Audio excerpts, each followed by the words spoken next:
सुप्रभातं। तर्कभाषाकक्षां प्रति सर्वेषां हार्दं स्वागतम्। आरम्भे मङ्गलश्लोकं वदामः।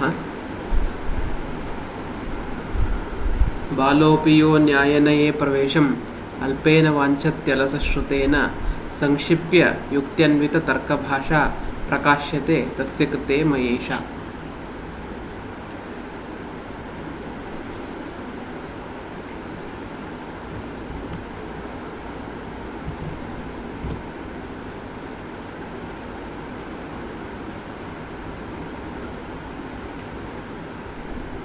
ह्यः अस्माभिः अन्यतासिद्ध इति विषये किञ्चित् अवगतं। तस्मात् पूर्वं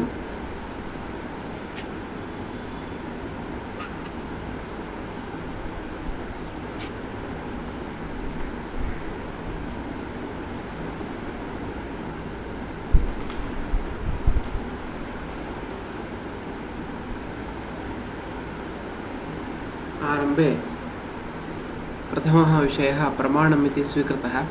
प्रमाणं नाम किम् इति व्याख्यानम् आरब्धं। प्रमाकरणं प्रमाणम् इति। प्रमाकरणम् इति प्रमाणस्य लक्षणम् उक्तम्। अत्र प्रमा नाम का इति प्रश्ने उक्तं यथार्थ अनुभवः प्रमा इति।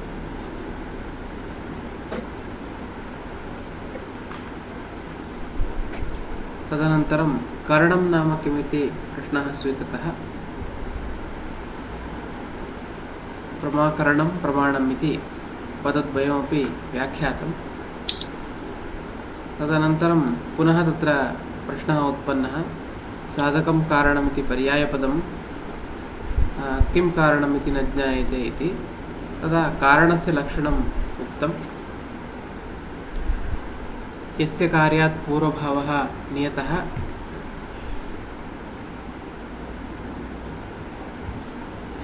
यस्य कार्यात् पूर्वभावः नियतः अनन्यथा सिद्धश्च तत् कारणम् इति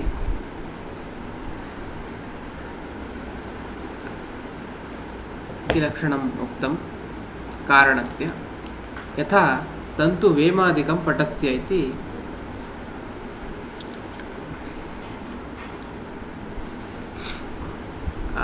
तत्र उदाहरणं दत्तम्। तत्र वेम इति पदम् उक्तम्।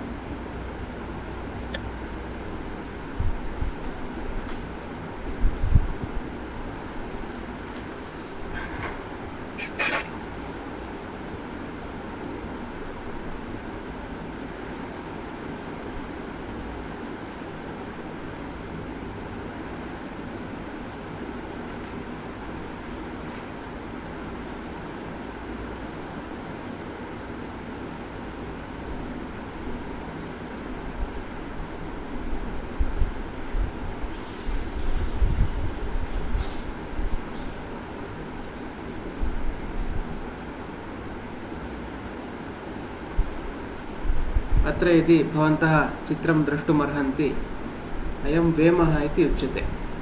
यत्र तन्तवः निर्मीयन्ते तत् साधनं वेम इति उच्यते। तन्तुः नाम प्रसिद्धः एव अस्ति। लघु लघु रज्जवः ये भवन्ति एते सर्वे तन्तवः इति उच्यन्ते। अयं समग्रः यः भवति अयं वेमः इति व्यवह्रियते।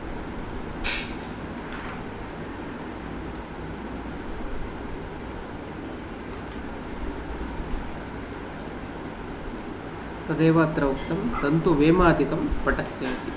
तन्तुः अपि तत्र कारणं, वेम अपि कारणं भवति। कारणं बहुविधमस्ति। तस्य विषये अग्रे सः एव ग्रन्थकारः वदिष्यति। तत्र कारणस्य लक्षणकथनावसरे रासपः अपि कारणं भवितुमर्हति, तस्यापि पूर्वभावः अस्ति इत्यादि आक्षेपं कृत्वा सः नियतः नास्ति। नियत पूर्ववृत्तित्वं भवेत्, अनन्यथा सिद्धं भवेत्, तदेव कारणम् इति उक्तम्।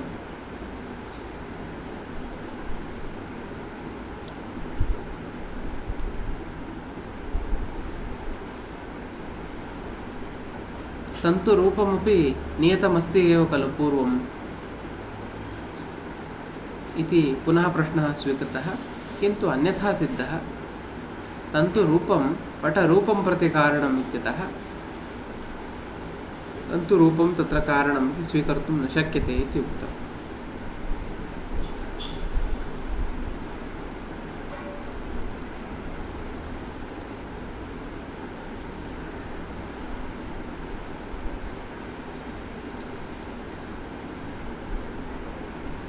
तदनन्तरम् अन्यथा सिद्धः इति विषयः स्वीकृतः। अन्यथा सिद्धः पञ्चविधः इति तत्र उदाहरणपूर्वकं दर्शितम्।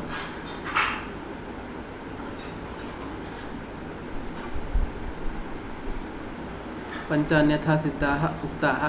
येन सह पूर्वभावः कारणमादाय वा यस्य अन्यं प्रति पूर्वभावे ज्ञाते यत्पूर्वभावविज्ञानं जनकं प्रति पूर्ववर्तिताम् अपरिज्ञाय न यस्य विद्यते अतिरिक्तमथापि यद्भवेत् नियतावश्यकपूर्वभाविनः एते पञ्च अन्यथा सिद्धाः इति।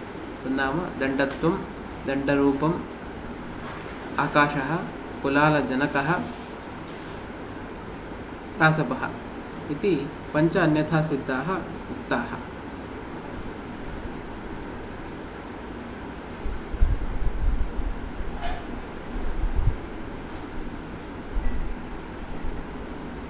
तदनन्तरं पुनः प्रश्नं स्वीकृत्य समाधत्ते। यत्तु कश्चिदाह कार्यकृत अन्वयव्यतिरेकी कारणमिति तदयुक्तं नित्यविभूनां कालतो देशतश्च व्यतिरेक असम्भवेन अकारणत्वप्रसङ्गात्। अत्र केचन नैयायिकाः, केचन मीमांसकाः, केचन बौद्धाश्च एतद् लक्षणं स्वीकुर्वन्ति। कार्यकृत अन्वयव्यतिरेकी कारणम् इति पदद्वयं स्वीकृतम्, अन्वयः व्यतिरेकश्च इति। अन्वयः नाम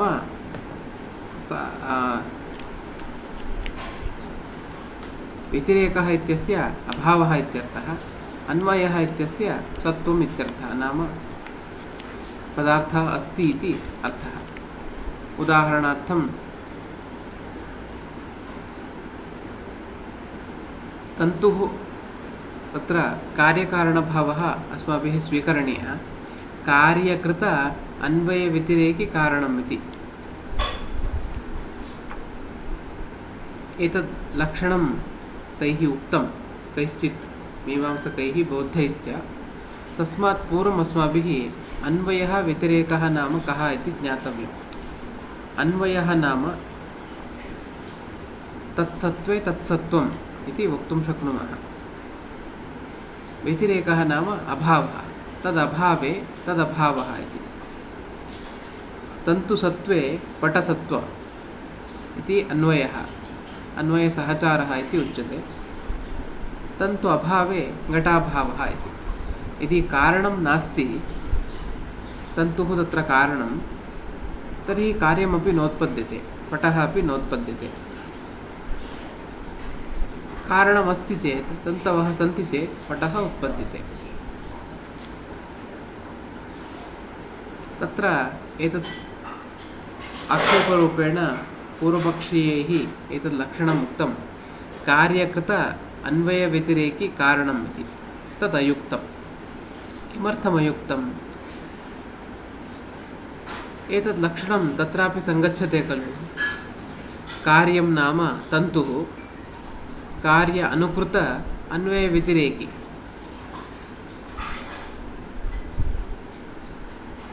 कार्यं तन्तुः, कार्यः पटः, तत्कृत अन्वयव्यतिरेकी नाम यदि तन्तुः अस्ति नाम कार्यकृत अन्वयव्यतिरेकी कारणं।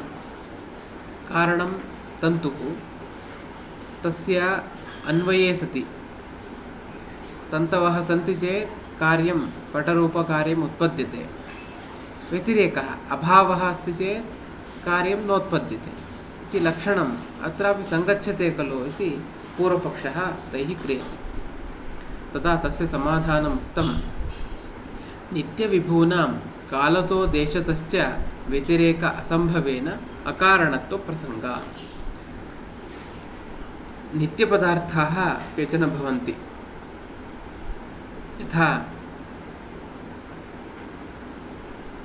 कालः देशः इत्यादयः पदार्थाः ते सर्वदापि भवन्ति नित्यपदार्थाः। तथैव नित्याः इत्यनेन परमाणवः अपि स्वीकर्तुं शक्याः। विभुपदार्थाः इति, विभुः इत्यस्य सर्वत्र व्याप्ताः इति सामान्यतः अर्थः स्वीकर्तुं शक्यते। यथा देशः कालः इत्यादि सर्वदा सर्वत्र भवन्ति। तेषां व्यतिरेक असम्भवेन, तेषाम् अभावः वक्तुं न शक्यते कदापि। अतः कार्यकृत अन्वयव्यतिरेकि कारणम् इति कारणस्य लक्षणं वक्तुं न शक्यते। इदानीं तन्तुपटविषये वयं वक्तुं शक्नुमः। तन्तुः अस्ति चेत् पटः उत्पद्यते, तन्तुः नास्ति चेत् पटः नोत्पद्यते इति नास्ति इति वक्तुं शक्नुमः। किन्तु देशः कालः अथवा आकाशः इत्यादीनां नास्ति इति नाम व्यतिरेकः तत्र वक्तुं न शक्यते। व्यतिरेक असम्भवेन अकारणत्वप्रसङ्गात्। नित्यपदार्थानां विभुपदार्थानां च परमाणुः नित्यः अस्ति, सः अग्रिमद्युणुकादीनां कारणं भवति। द्युणुकं नाम द्वौ परमाणु।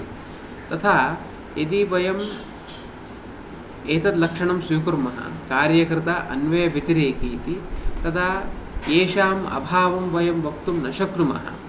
तादृशपदार्थानां कालः देशः इत्यादीनाम् अथवा विभुपदार्थानां नित्यपदार्थानां च व्यतिरेक असम्भवेन अभावः एव वक्तुं न शक्यते इत्यनेन अकारणत्वप्रसङ्गात्। तानि कारणानि न इति अस्माभिः वक्तव्यम् आपतेत्। तानि तु कारणानि भवन्ति। अतः कार्यकृत अन्वयव्यतिरेकि कारणम् इति लक्षणम् अयुक्तं। किं तर्हि लक्षणम् इति चेत् अस्माभिः पूर्वोक्तं लक्षणं स्मरणीयम्। यस्य कार्यात् पूर्वभावः नियतः अनन्यथा सिद्धश्च तत् कारणम् इति। यथा तन्तुवेमादिकं पटस्य, एतत् कारणलक्षणं सामान्यलक्षणम् उक्तम्। अग्रे कारणं त्रिविधम् इत्यादि अग्रे वदत्येव, तदा इतोपि स्पष्टं भवति। सामान्यतः एतत् कारणलक्षणम् उक्तं। कार्यात् पूर्वभावः नियतः पूर्वभावः अनन्यथा सिद्धश्च यः भवति यद्भवति तत् कारणम् इति उच्यते। उदाहरणं तन्तुः कारणं, वेम कारणं, कस्य कृते? पटस्य इति कारणसामान्यलक्षणम् अत्र उक्तम्।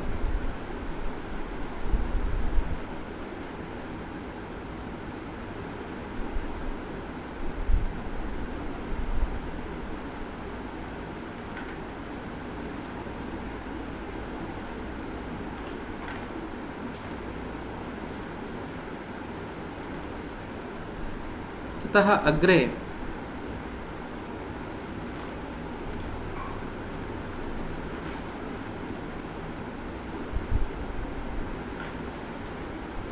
सः इदानीं कारणस्य त्रिधा विभागं करोति। तच्च कारणं त्रिविधं, समवायि असमवायि निमित्तभेदात्।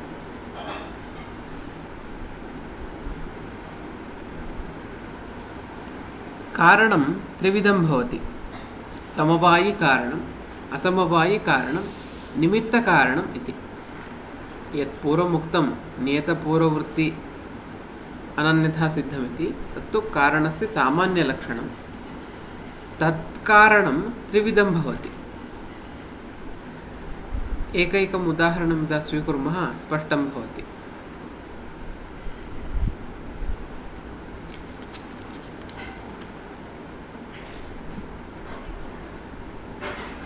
समवायिकारणम्, असमवायिकारणं, निमित्तकारणमिति कारणं त्रिविधं।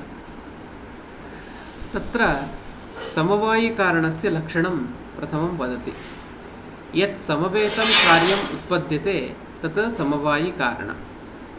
तत्र समवेतम् इति पदं प्रयुक्तं, तस्य अर्थः समवायसम्बन्धेन विद्यमानमिति। समवायसम्बन्धः नाम कः इति अग्रिम पुटे एव तस्य व्याख्यानं स्वयं सः करोति। समवायः नाम कः इति तदा स्पष्टं भवति। अत्र सामान्यतः इदानीं पठामः। यत् समवेतं कार्यम् उत्पद्यते तत् समवायिकारणम्। यत् समवेतम् इति उक्तं। वयम् उदाहरणं तु स्पष्टं जानीमः। यथा तन्तवः पटस्य समवायिकारणं। तन्तुः पटस्य समवायिकारणं। तन्तवः बहुवचनमस्ति। तन्तवः सर्वे मिलित्वा एव पटाः भवन्ति खलु। अतः तन्तुः पटस्य समवायिकारणम्। केवलं 10 तन्तवः पृथक् स्थापिताः चेत् पटः न भवति। तन्तूनां परस्परं संयोगः यदा भवति तन्तुष्वेव पटः समवेतः जायते। न्यायमते तन्तुषु पटः उत्पद्यते, जायते। कथं जायते? समवेतः, समवायसम्बन्धेन जायते, उत्पद्यते। समवायसम्बन्धः नाम कः इति अचिरादेव सः वदिष्यति। तन्तुष्वेव पटः समवेतः जायते, न तुर्यादिषु। तुरी इत्यपि एकं पदमत्र प्रयुक्तम्।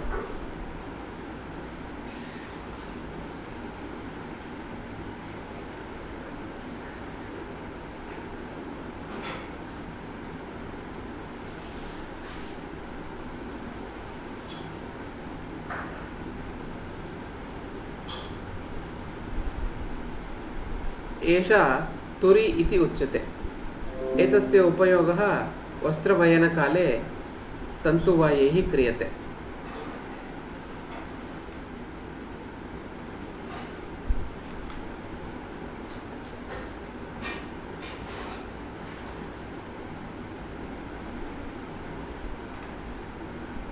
तदेव सः वदति, तन्तुष्वेव पटः समवेतः जायते, न तुर्यादिषु।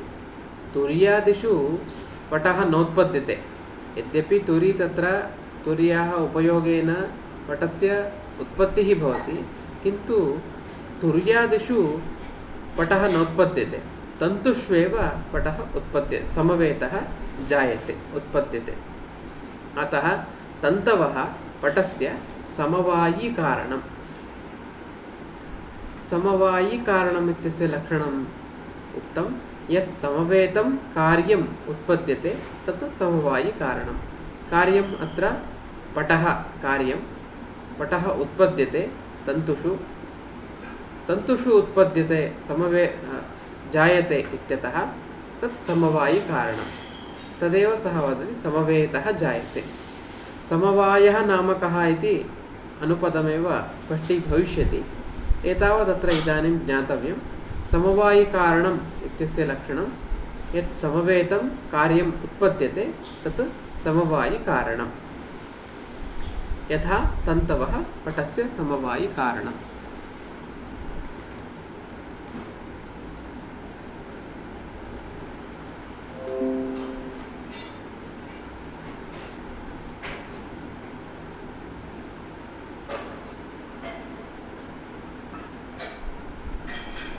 तत्र पूर्वपक्षी पुनः आक्षिपति, ननु तन्तुसम्बन्धः इव तुर्यादिसम्बन्धोऽपि पटस्य विद्यते।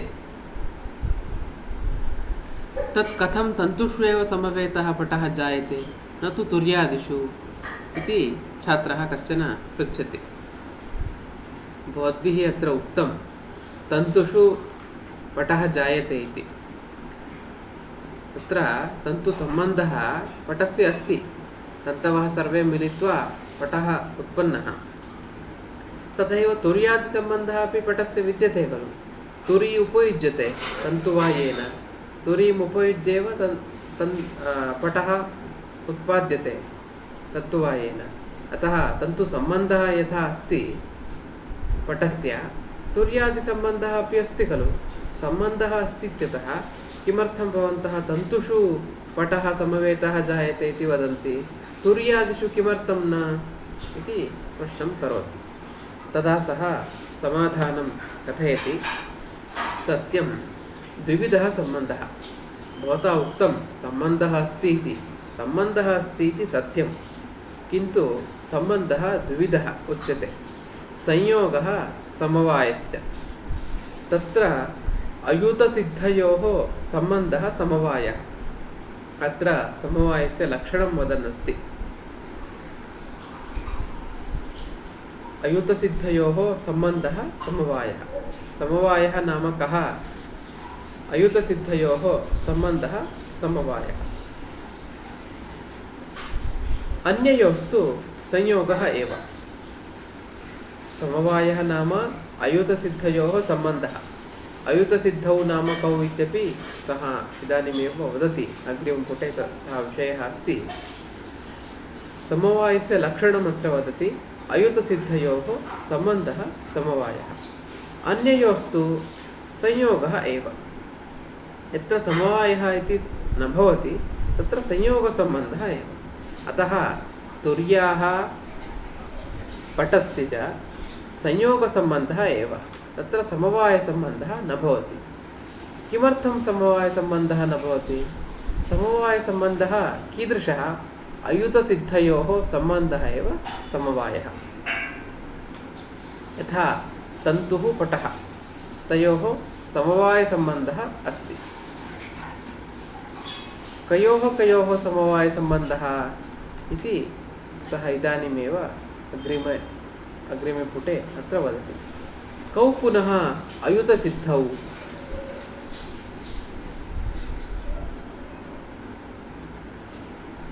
तस्य लक्षणम् इदानीं वदति, ययोः मध्ये एकम् अविनश्यत् अपराश्रितमेव अवतिष्ठते तौ अयुतसिद्धौ। तस्य श्लोकः अपि उक्तः अस्ति, तावेव अयुतसिद्धौ द्वौ विज्ञातव्यौ ययोर्द्वयोः अनश्यत् एकम् अपराश्रितमेव अवतिष्ठते इति। अयुतसिद्धं नाम किमिति अत्र लक्षणम् उक्तम्। ययोः मध्ये एकम् अविनश्यत् अपराश्रितमेव अवतिष्ठते तौ अयुतसिद्धौ। उदाहरणं यदि वयं स्वीकुर्मः, तन्तुः पटः इति उदाहरणं।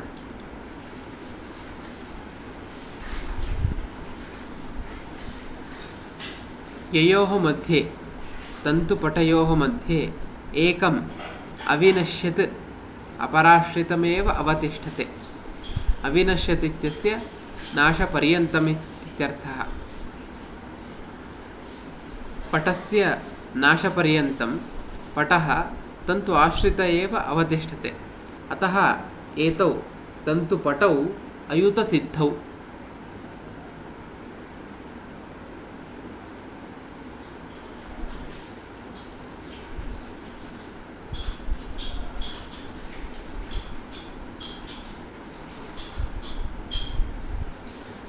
तत्र पञ्चविध समवायसम्बन्धः पञ्चानां भवति इति सः वदति। अत्र पूर्वं तेन किम् उक्तम्? अयुतसिद्धयोः सम्बन्धः समवायः।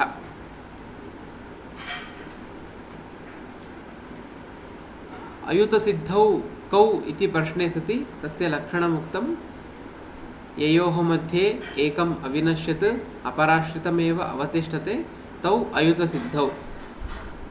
उदाहरणं तन्तुः पटः इति एकम् उदाहरणं। पञ्चविध अयुतसिद्धत्वं सम्भवति। तदेव सः इदानीं कथयति। अवयव अवयविनौ, गुण गुणिनौ, क्रिया क्रियावन्तौ, जाति व्यक्ति विशेष नित्यद्रव्ये च इति। एवं पञ्चविधः समवायसम्बन्धः भवितुमर्हति। अनन्तरं पञ्चविधः इत्यपेक्षया समवायः पञ्चधा वक्तुं शक्यते। अवयव अवयविनोः समवायसम्बन्धः, गुणगुणिनोः समवायसम्बन्धः, क्रिया क्रियावतोः समवायसम्बन्धः, जातिव्यक्त्योः समवायसम्बन्धः, विशेषनित्यद्रव्ययोः समवायसम्बन्धः इति वक्तुं शक्यते।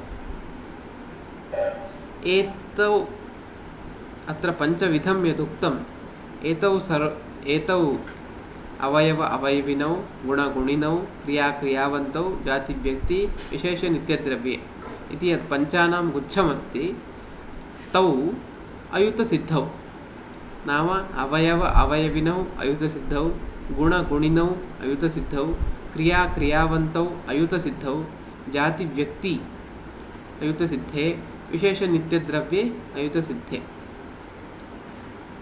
लक्षणं किम् उक्तम्? एकम् अविनश्यत् अपराश्रितमेव अवतिष्ठते, नाम परस्परं नाशपर्यन्तं मिलित्वा एव तिष्ठतः। अवयव्यादयः हि प्रथमं तत्र स्वीकरोति अवयव अवयविनौ इति। तत्र पटः इति अवयवी, अवयवः अस्य अस्ति इति अवयवी। अवयवः तु प्रसिद्धः एव, तन्तुः अवयवः, पटः अवयवी, तयोः समवायसम्बन्धः। अवयव्यादयो हि अवयवी इत्यादयः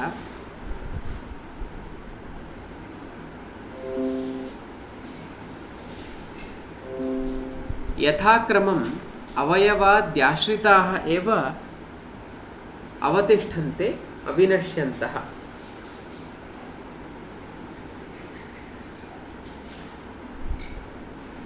पटः सर्वदापि तन्तु आश्रितः एव तिष्ठते, यथाक्रमम् इति वदति। अवयव्यादयः इत्युक्तम्। अवयव्यादयः इत्यनेन गुणगुणिनौ, क्रियाक्रियावन्तौ, जातिव्यक्ति सर्वेपि एते सर्वे स्वीकरणीयाः विशेषनित्यद्रव्ये। एते अवयव्यादयः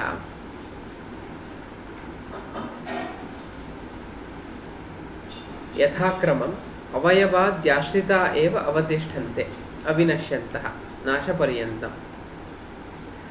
कथं सः अत्र वदति इत्युक्ते, अवयवी नाशपर्यन्तम् अवयव आश्रितः एव अवतिष्ठते, गुणी नाशपर्यन्तं गुणाश्रितः एव अवतिष्ठते, क्रियावान् नाशपर्यन्तं क्रियाश्रित एव अवतिष्ठते, व्यक्तिः नाशपर्यन्तं जात्याश्रितः एव अवतिष्ठते, नित्यद्रव्यं नाम परमाणुः इत्यादयः नाशपर्यन्तं विशेष आश्रित एव अवतिष्ठते। अत्र विशेषः इति कश्चन नूतनः पदार्थः तैः स्वीकृतः, तथा अग्रे पाठेषु स्पष्टीभविष्यति। एते अवयव्यादयः हि, अवयव्यादयः इत्यनेन अवयवी, गुणी, क्रियावान्, व्यक्तिः, नित्यद्रव्यम्। यथाक्रमम् अवयवाद्याश्रिता एव, अवयवाश्रितः, गुणाश्रितः, क्रियाश्रितः, जात्याश्रितः, विशेषाश्रितश्च अवतिष्ठन्ते। एते सर्वेपि अवतिष्ठन्ते अविनश्यन्तः नाशपर्यन्तम्। विनश्यदवस्था तु अनाश्रिता एव अवतिष्ठन्ते अवयव्यादयः। यथा तन्तुनाशे सति पटः, तन्तुनाशे सति पटः अपि नश्यति। अवयव अवयविनौ इति विषये तन्तुः अवयवः, अवयवी पटः। तन्तुनाशे सति यदि तन्तूनां नाशः क्रियते, पटः अपि नश्यति। अथवा आश्रयनाशे सति गुणः। अत्र गुणः इति पदं प्रयुक्तम्। गुणः नाम कः इति अस्माभिः ज्ञातव्यम्।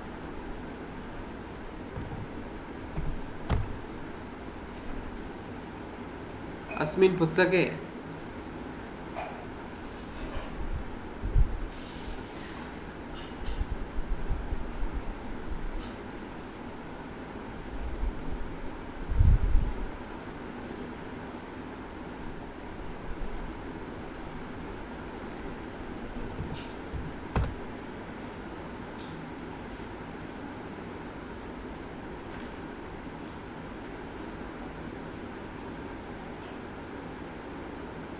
द्विनवत्युत्तर-एकशततमं पृष्ठम् अस्मिन् पुस्तके गुणाः तत्र उक्ताः। गुणाः नाम के इति अस्माभिः ज्ञातव्यं। यथा वयं समवायसम्बन्धं यदि वयं ज्ञातुम् इच्छामः, गुणः गुणी इति तत्र उच्यते। तर्हि गुणः नाम कः इत्यपि अस्माभिः ज्ञातव्यम्। अथ गुणाः उच्यन्ते।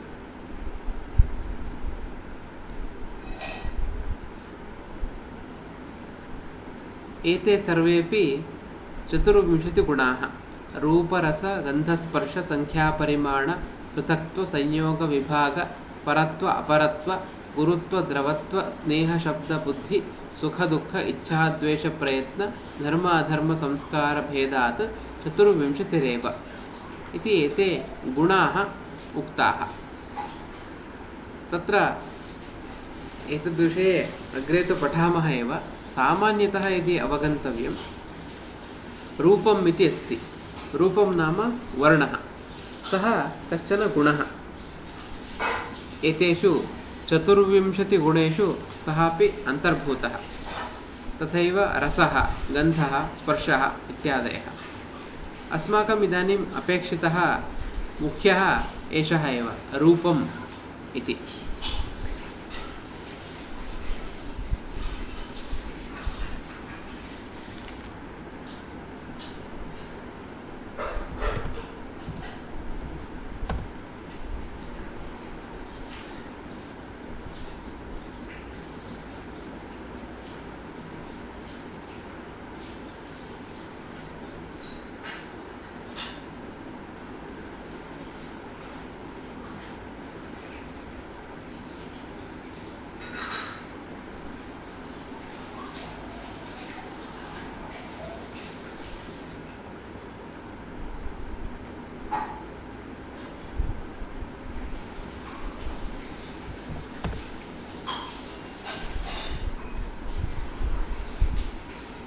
अत्र वयम् अयुतसिद्धविषये पश्यन्तः स्मः। गुणगुणिनौ इत्युक्तं। गुणाः नाम के इति अस्माभिः सामान्यतः ज्ञातं। 24 गुणाः सन्ति। मुख्यं सामान्यतः अवगन्तुं रूपम् इति एकं गुणं यदि वयं स्वीकुर्मः, ह्यः अपि उदाहरणं दत्तं, रक्तः घटः इत्यस्ति। रक्तं तत्र रूपं तस्य, सः वर्णः। घटः इति पदार्थः। गुणगुणिनौ नाम रक्तः गुणः, गुणी घटः। रक्तघटयोः समवायसम्बन्धः। तदेव सः अत्र वदति। यथा वा आश्रयनाशे सति गुणः। आश्रयः रक्तः घटः इत्यत्र रक्तरूपस्य आश्रयः घटः। यदि घटः एव नष्टः तदा गुणः अपि नश्यति, रक्तरूपमपि नश्यत्येव। अथवा यथा वा आश्रयनाशे सति गुणः। तन्तुनाशे सति पटः। अवयविविषये एतदुक्तं। तन्तुनाशः यदि क्रियते पटनाशः भवति। गुणगुणिनोः विषये आश्रयनाशे सति गुणः। आश्रयः घटः, तस्य नाशे सति गुणः अपि नश्यति, तस्य रक्तरूपमपि नश्यति। तर्हि विनाश्यत्ता नाम का इति सः पृच्छति। नाशकारणसामग्री सान्निध्यम्।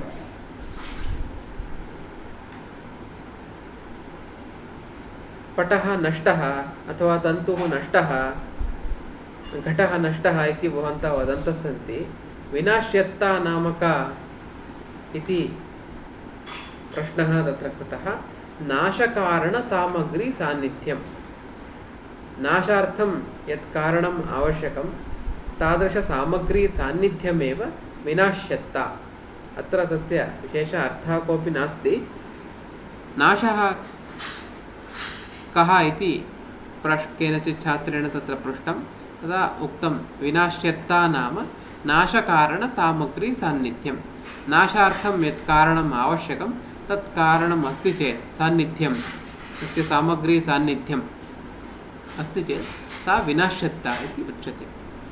इति एतावता अस्माकं वयम् अयुतसिद्धौ कौ इति पठितवन्तः वयम् अवयव अवयविनौ गुणगुणिनौ क्रियाक्रियावन्तौ जाति व्यक्ति विशेष नित्यद्रव्ये च।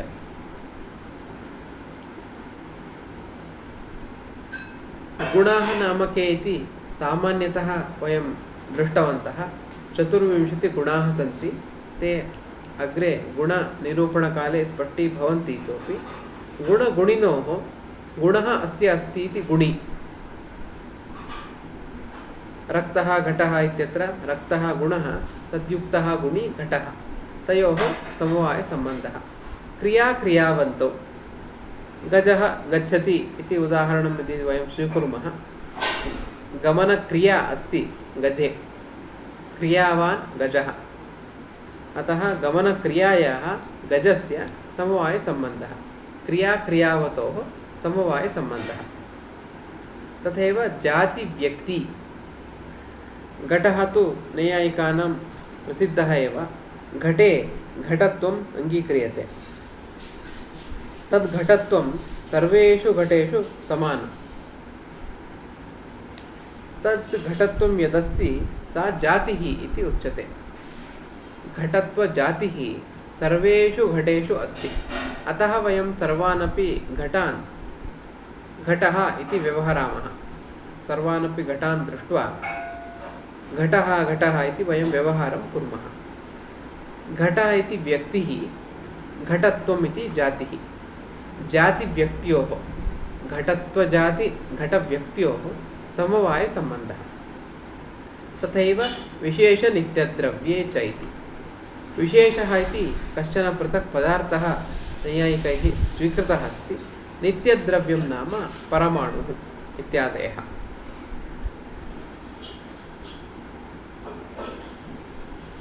परमाणोः विशेषस्य च समवायसम्बन्धः एतैः स्वीकृतः अस्ति। तत्र विशेषः नाम कः इति अग्रे स्पष्टीभविष्यत्येव।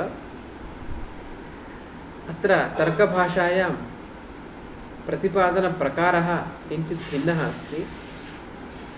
यदि वयम् अत्र पश्यामः,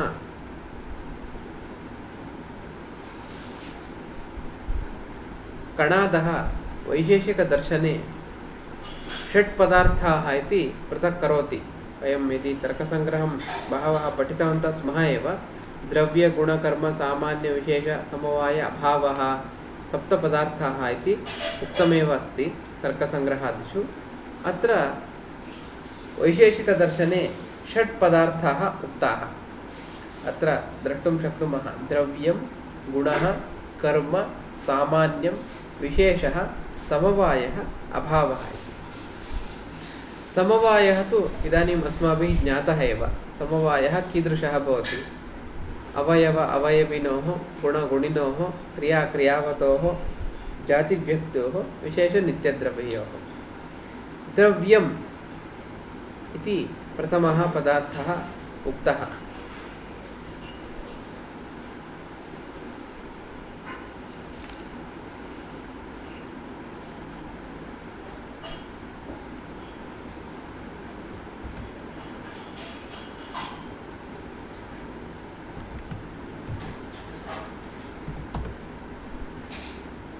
तत्र अस्मिन् पुस्तके 470-100तमे पृष्ठे द्रव्यं नाम किम् इति उक्तम्। तत्र समवायिकारणं द्रव्यम्। अत्रापि सः समवायिकारणम् इत्येव द्रव्यलक्षणं वदति। गुणाश्रयो वा, गुणस्य आश्रयः वा। द्रव्याणि कानि तर्हि इत्युक्ते पृथिवी, अप्, तेजः, वायुः, आकाशः, कालः, दिक्, आत्मा, मनः। एतानि 9 द्रव्याणि इति उच्यन्ते। तर्कसङ्ग्रहे चेत् आदौ एव एतत् उक्तमस्ति। अत्र तर्कभाषायां प्रतिपादनप्रकारः भिन्नः अस्ति इत्यतः मध्ये विषयस्य प्रतिपादनमध्ये द्रव्यं नाम किम् इति सः वदिष्यति। तानि द्रव्याणि 9 सन्ति। पृथिवी, अप्, तेजः, वायुः, आकाशः, कालः, दिक्, आत्मा, मनः। एतानि नव द्रव्याणि तानि च द्रव्याणि पृथिव्यप्तेजो वायुवाकाशकालदिगात्ममनांसि नवैव इति नवद्रव्याणि उक्तानि।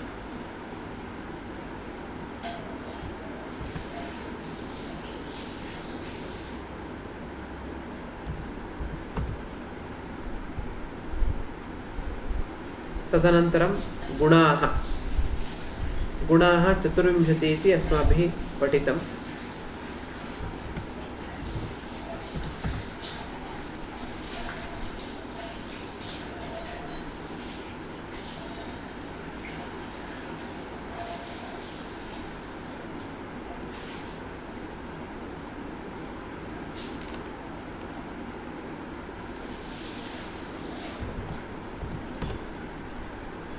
द्विनवत्युत्तर 100तमे पृष्ठे अस्ति। अथ गुणा उच्यन्ते। के ते गुणाः इत्युक्ते रूपं, रसः, गन्धः, स्पर्शः, संख्या, परिमाणं, पृथक्त्वं, संयोगः, विभागः, परत्वम्, अपरत्वं, गुरुत्वं, द्रवत्वं, स्नेहः, शब्दः, बुद्धिः, सुखं, दुःखम्, इच्छा, द्वेषः, प्रयत्नः, धर्मः, अधर्मः, संस्कारः इति 24 गुणाः सन्ति। एते सर्वेपि गुणाः इति उच्यन्ते। गुणगुणिनोः समवायसम्बन्धः इति अस्माभिः पठितमस्ति।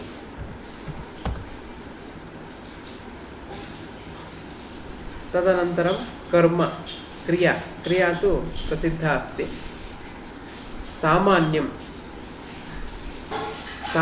इत्युक्ते यदिदानीं वयं पूर्वं पठितवन्तः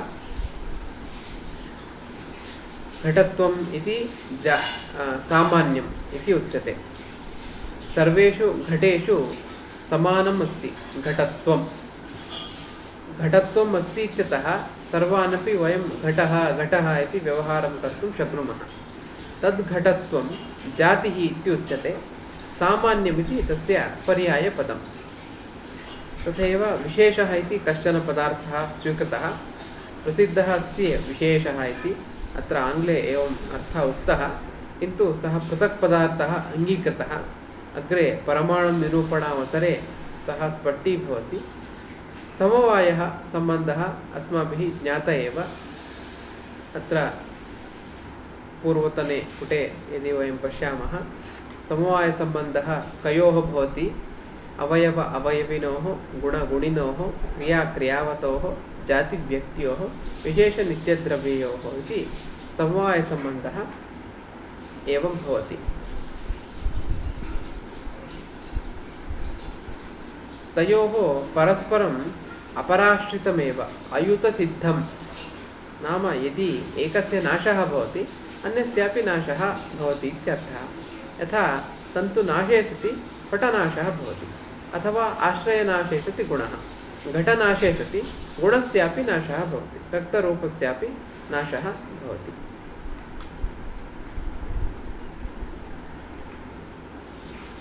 एतावता सः इदानीं समवायिकारणं नाम किम् इति व्याख्यातवान्। यत् समवेतं कार्यम् उत्पद्यते तत् समवायिकारणम्।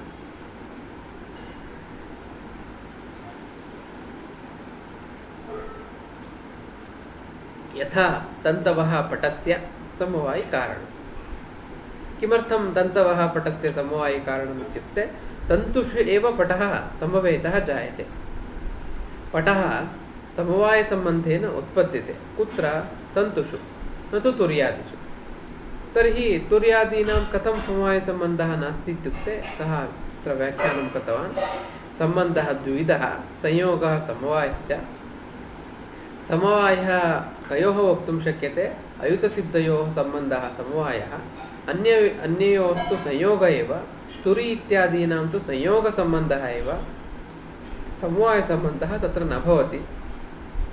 समवायसम्बन्धः तर्हि केषां भवति इत्युक्ते अवयव अवयविनोः, गुणगुणिनोः, क्रियाक्रियावतोः, जातिव्यक्त्योः, विशेषनित्यद्रव्ययोः।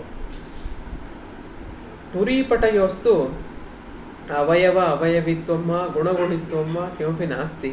केवलं संयोगः एव अस्ति, अतः तत्र समवायसम्बन्धः न भवति इति सः वदति। तदनन्तरं 7 पदार्थाः अस्माभिः उक्ताः। अन्तिमः एकः अभावः इति पदार्थः। यदि कोऽपि पदार्थः नास्ति सः अभावः इति उच्यते। एते सर्वेपि पुनः अग्रिमपाठनावसरे स्पष्टीभवन्ति तस्य विषयस्य निरूपणावसरे। अत्र सामान्यतः व्याख्यानं कृतम्। अस्माभिः इदानीं समवायिकारणं दृष्टं।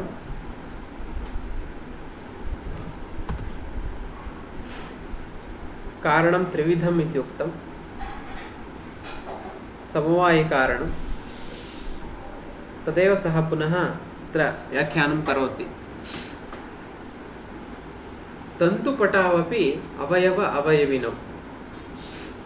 तन्तुः अवयवः, पटः अवयवी। अवयवः अस्य अस्ति इति अवयवी। तन्तुपटावपि अवयव अवयविनौ।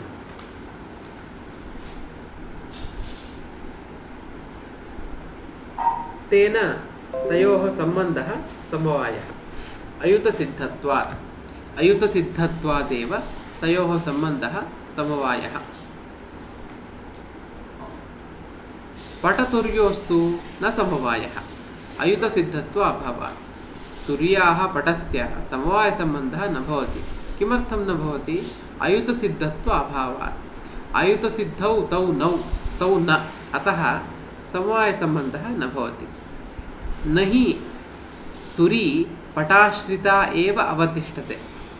तुरी इति यत् साधनं मया दर्शितं, सा तुरी पटाश्रिता एव न अवतिष्ठते। नापि पटः तुर्याश्रितः।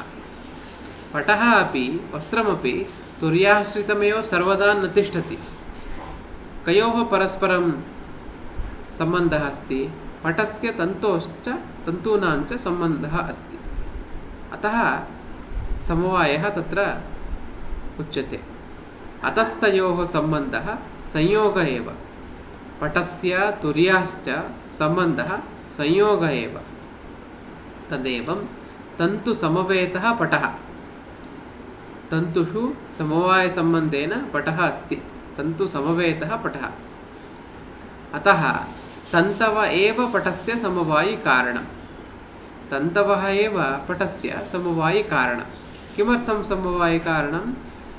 पटः तन्तुषु समवायसम्बन्धेन अस्ति, न तु तुर्यादि। तुर्यादिकं समवायसम्बन्धेन नास्ति। अतः तन्तवः एव पटस्य समवायिकारणम्।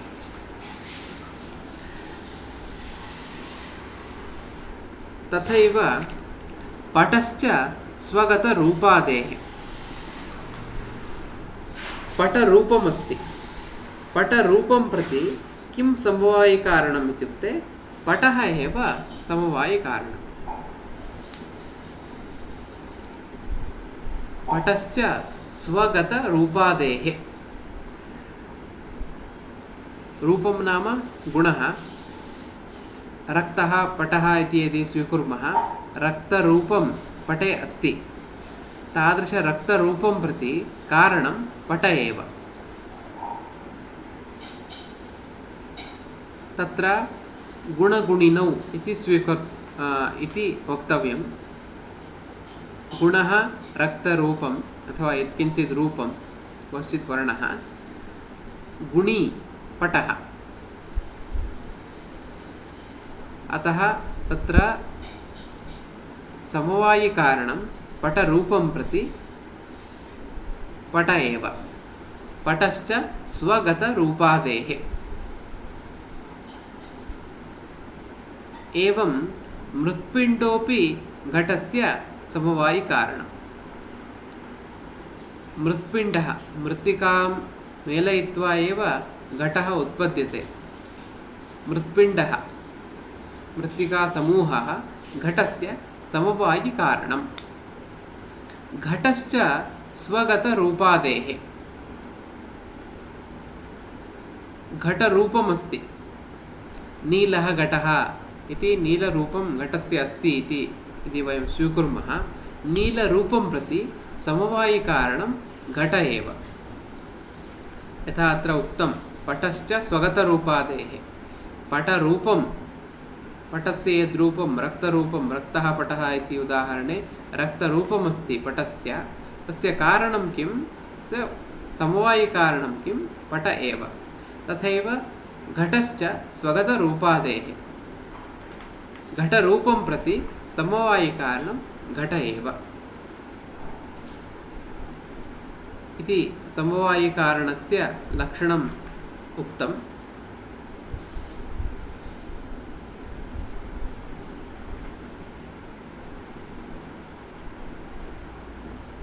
यः अन्यः प्रश्नः पाठस्य अन्ते पृष्टः, अन्यथा सिद्ध इत्यत्र कः समासः इति। अन्यथा सिद्ध इति सामान्यतः रूढं पदम् इति स्वीक्रियते, अथवा इति समासः एव वक्तव्यः इत्यस्ति। मयूरव्यंसकादित्वात् समासः इति तत्र समाधानं वक्तुं शक्नुमः। यदि पाठिते पाठे कोऽपि सन्देहः अस्ति तर्हि प्रष्टुमर्हन्ति।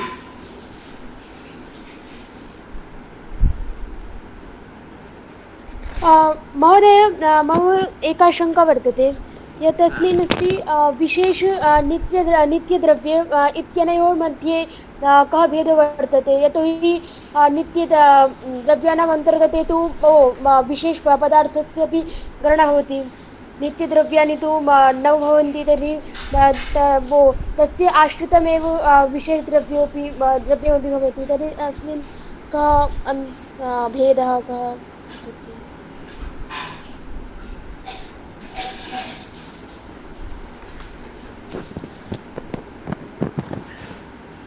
अत्र पूर्वं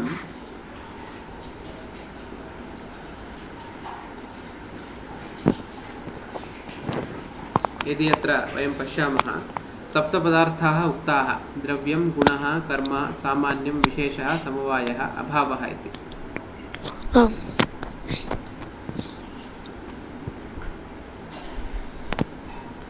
तस्मात् पूर्वम् इतोपि स्पष्टमेव अस्ति अत्र विशेषनित्यद्रव्ये इति। समवायसम्बन्धः विशेषनित्यद्रव्ययोः भवति। नित्यद्रव्याणि कानि भवन्ति? येषां नाशः नास्ति तानि नित्यद्रव्याणि। यथा परमाणुः अस्ति, परमाणोः कदापि नाशः न भवति, अतः सः परमाणुः नित्यद्रव्यम् इति स्वीकर्तुं शक्नुमः। एषः विषयः परमाणुनिरूपणावसरे इतोपि स्पष्टः भविष्यति, विशेषनिरूपणावसरे। किन्तु सामान्यतः एतत् अवगन्तुं शक्यते। विशेषः इति कश्चन गुणः नैयायिकैः स्वीक्रियते। बहवः परमाणवः भवन्ति, तेषां परमाणूनां मध्ये भेदः कथं वक्तुं शक्यते? परमाणवः सर्वेपि समानाः एव। एषः परमाणुः तस्मात् परमाणोः भिन्नः इति वक्तव्यं। कथं वक्तव्यं तर्हि? तत्र तैः विशेषः इति कश्चन पदार्थः एव स्वीकृतः, अतः विशेषः इति पदार्थः एव तैः स्वीकृतः। आरम्भे एव अस्माभिः दृष्टं द्रव्यगुणकर्म सामान्यविशेषसमवाय अभावः इति पृथक् पदार्थः एव स्वीकृतः। सः विशेषः पदार्थत्वेन अङ्गीकृतः इत्यतः विशेषनित्यद्रव्ययोः नाम परमाणु इत्यादीनां समवायसम्बन्धः तेन नैयायिकैः स्वीकृतः अस्ति। अतः तेषां परस्परं भेदः अस्ति एव। ओम, धन्यवादः।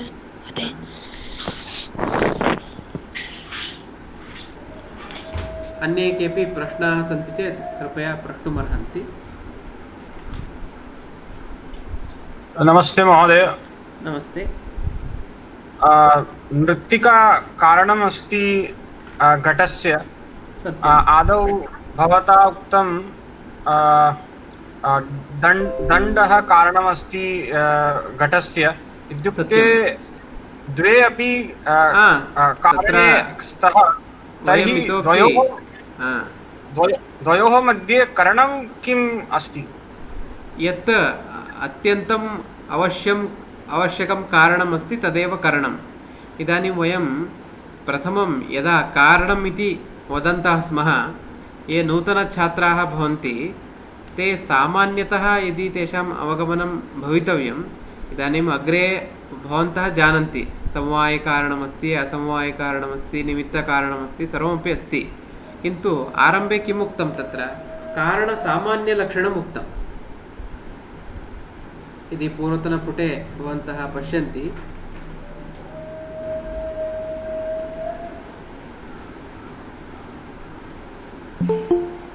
कारणं किं कारणम् इत्युक्ते तस्य सामान्यलक्षणम् उक्तं। कार्यात् पूर्वभावः अनन्यथा सिद्धः तत् कारणम् इति। तत्र किं स्वीकृतं, तन्तुः स्वीकृतः, नाम समवायिकारणमेव स्वीकृतं। तत्र सामान्यतः अवगमनार्थं मया दण्डः इति प्रयुक्तं। तत्र मृत्तिकापि स्वीकर्तुं शक्यते, कोऽपि क्लेशः नास्ति। किन्तु कारणमिति अत्र सामान्यलक्षणम् उक्तं। किन्तु कारणं त्रिविधमस्ति। इदानीं वयं समवायिकारणं पठितवन्तः, अग्रिमकक्षायाम् असमवायिकारणं, निमित्तकारणं, सर्वमपि कारणमेव अस्ति। यथा भवता पृष्टं, तत्र मृत्तिकापि कारणमेव। अद्यतनपाठे यदि भवन्तः स्मरन्ति,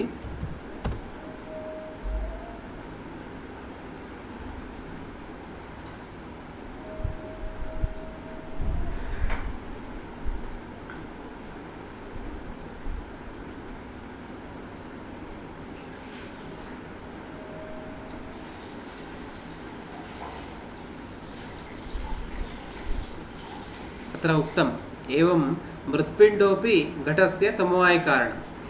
मृत्पिण्डः अपि घटस्य समवायिकारणमेव। यः दण्डः इत्यादिकं यदुक्तं तद् निमित्तकारणं भवति। किन्तु यदा कारणम् इति सामान्यतः लक्षणम् उच्यते, तदा स्वीकर्तुं शक्यते, दण्डस्य वा अथवा मृत्पिण्डस्य वा कारणत्वं स्वीकर्तुं शक्यते। सामान्यतः अवगमनार्थं यदा वयं वदामः तदा तथा दण्डः इति प्रयुक्तं। मृत्पिण्डः तर्हि कीदृशं कारणम् इत्युक्ते समवायिकारणम् इति जानीमः एव।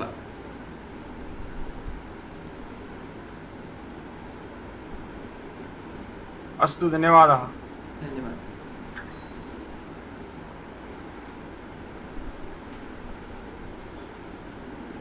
अन्ये सन्देहाः यदि न सन्ति पाठम् अत्र उपसंहरामः। यदि सन्देहाः सन्ति कृपया पृच्छन्तु।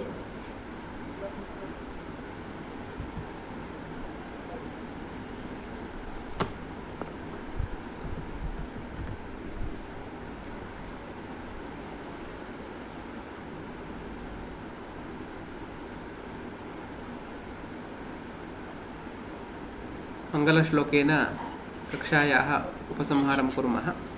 बालोऽपि यो न्यायनये प्रवेशम् अल्पेन वाञ्छत्यलसश्रुतेन संक्षिप्य युक्त्यन्विततर्कभाषा प्रकाश्यते तस्य कृते मयेषा। धन्यवादः। शुभदिनम्। धन्यवादः।